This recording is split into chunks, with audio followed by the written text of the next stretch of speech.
Oh my god, Disney finally made an original movie. I haven't seen that happen since Strange World.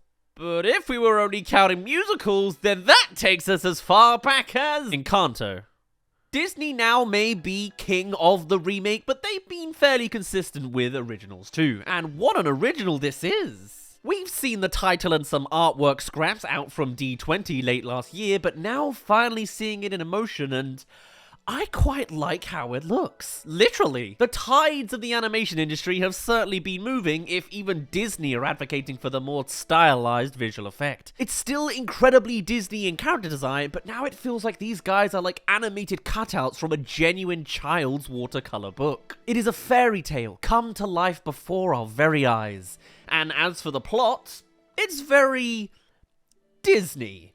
And what I mean by that is, somehow this feels directly like a Disney story already established. This tale feels like a Disney classic, just being done in modern times with modern technology. Not to mention, the very lyrics of the Disney theme tune is "When you wish upon a star." So I guess this is a Disney story coming from the very core of the brand. And in keeping with that classic feel, the goat in this story feels like a literal 3D rendition of past 2D Disney movies. It just all looks so astounding for reaching the goal that is clearly laid out for us full frontal. Is give your wish to me. And then we have our villain. Finally, a genuine villain. For a while now, we've had a lot of non-villains for our antagonists. Just generational trauma villains and nobody being evil for the sake of being evil. You know, fun. But now with King Magnifico, maybe it could happen. And give him an evildoer's song and everyone will be happy. All about greed and wanting to hoard everybody's wishes in town or something. Tell us how he's manipulating the masses or whatever. And as for our wishing star, as the Super Mario Galaxy Luma that it is a literal story a century in the making. The big hurrah for Disney after surpassing 100 years of wonder. Though its name is Star.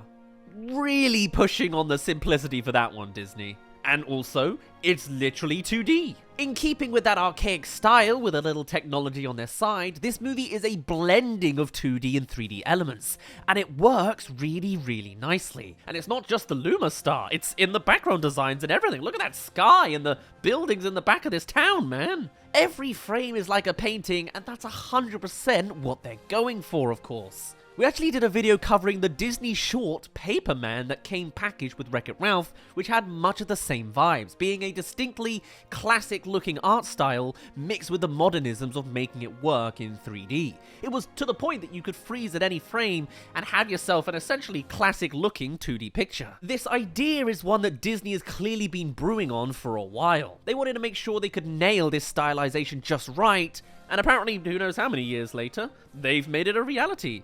And yet, despite the 100-year backdrop, this movie only started production 1 year ago, in January of 2022. That's when writing started.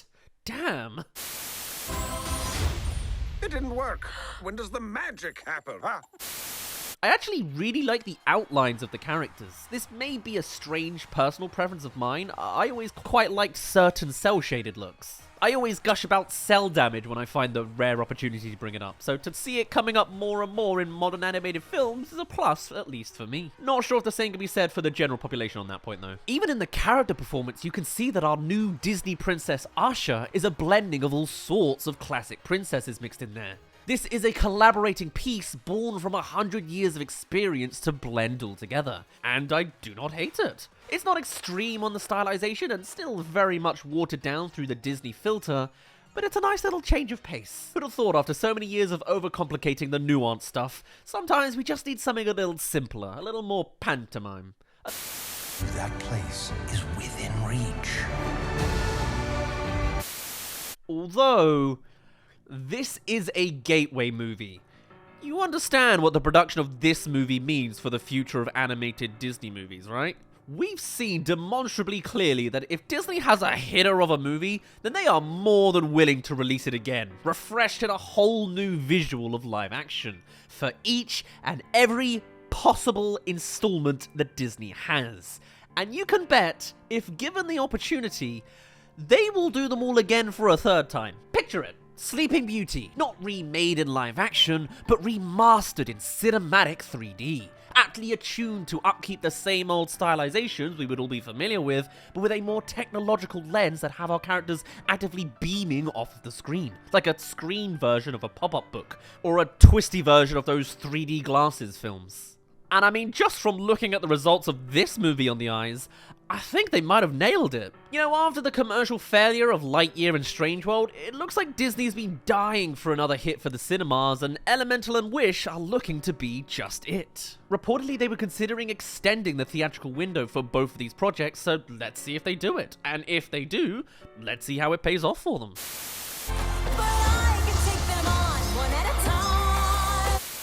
I've seen a good bit of divide in responses to this movie. The majority of naysayers simply saying that the new art style looks flat and bland in a way, but they haven't been hating the classic vibe. They don't dislike the simplicity of the plot or the direction of the tone, and to me, that sounds like an all clear from everybody that we want to see more classic Disney productions. That's certainly the message that Disney is gonna ascertain. And with that, and if the style is presentable enough to the people and to the children, then you can all but guarantee we're gonna get every story again through this new presentation. Would we hate that?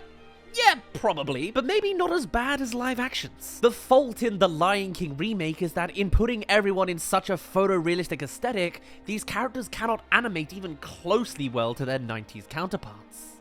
But with this, yeah, there's more characterization there, and even new opportunities to improve on otherwise stock and reused framing from those old decades. But a remake is still a remake, an unoriginal and bland attempt at a cash grab, regardless of the quality of the outcome or the divergence from the original. It's an interesting discussion to have to face sometime in the future, if it's even going to be a thing at all. That's just speculation on my part. But for right now, we have an intriguing new Disney project, one that can actually take us back to the good old days of Disney in the midst of our disastrous modern times. I have a lot of hope for this movie, whilst simultaneously, I think I'm going to switch my brain off for it, and I hope the movie rewards me for that. I want King Magnifico to be evil for the sake of evil. I want him to be a fun villain. I see him as the King George from Hamilton in my brain for some reason, and I just want to be able to let loose and enjoy a Disney movie. Our new Disney princess seems like the archetype to end all archetypes, but I kind of like it. There's a certain charm for playing a kind of typecast of a role, and the goat, sure, the gags are pretty swinging for the broad and easy to please audience, but Who knew my voice would be this low? but there's something good there. Of course he's voiced by Alan Tudyk. Literally every Disney animal in the past 10 years has been, even before he starts talking. But hey, nice to hear him speak rather than screech for once. And his design is so luscious to see. Or maybe Disney has just fully worked out how to weaponize a kind of nostalgia that we're not even technically supposed to be able to feel yet. I don't know. And Chris Pine as the villain is very nice. I'm not up to speed too much on Pine to have anything particularly fanboy-y to say, but hey, I enjoyed Dungeons and Dragons the movie at least. Whatever the case, Disney's Wish has got us all buzzing, great and classic as it may seem, though perhaps there's a less original undertone that could curse our Disney experience for the next 2 years. Hey, get used to it now. At least for the most part, it looks pretty already. For now, I'm gonna end it off here. My name's been Daz, you didn't really care, and I'll see you in a bit.